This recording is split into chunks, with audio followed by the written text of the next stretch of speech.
মিঠা মিঠা কথা বলে টাকা হলার দিল, টাকা দিলাম। আজ 6 মাস হয়ে যায়, টাকা দেওয়ার খবর নাই। আজকে ফোন দিছি, তুই কনে? বলতেছে আলমপুর বাজারে। তো চলে গেলাম আলমপুর বাজারে। বললাম কোন জায়গায় আসোস? বলতেছে পশ্চিম মোড়া আছি।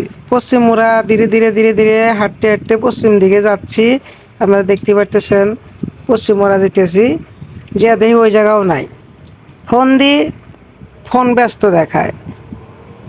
আবার উত্তর দক্ষিণ দিক যেতেছি, দক্ষিণ দিক দেখি লোকজনই নাই।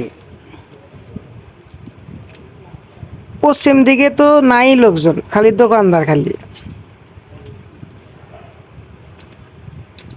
মনে মনে এত খারাপ ঠেকতেছে যে এক পালি যে কি যে করবো। তো চিন্তা করলাম না থাক, টাকা তো দিবই, আজ নলি কাল দিবই। তারপরে মনের ভিতরে খুব খারাপ লাগে যে এত মিষ্টি কথা কয়ে টাকা নিয়ে গেল, আর দেওয়ার সময় 6 মাস হয়ে যায় আর খবর নাই। ফোন দিলে আজ না কাল, কাল না পরশু না টরশু, ইত্যাদি ইত্যাদি কথা কয়। আবার উত্তর দিকেও যাইতেছি, দেখি আছে নাকি কোনো জায়গায়, তাও দেখি নাই। পূর্ব দিকেও যাইতেছি, হেঁটে হেঁটে খুঁজতেছি, দোকান দিয়া খুঁজতেছি, তাও নাই। ফোন দিই, ফোন খালি ব্যস্ত। এত রাগ ধরতেছে যে বলার মতো না। কি করি দিশা পেতেছি না। আপনারাই বলুন তো, তাহলে কি করা দরকার?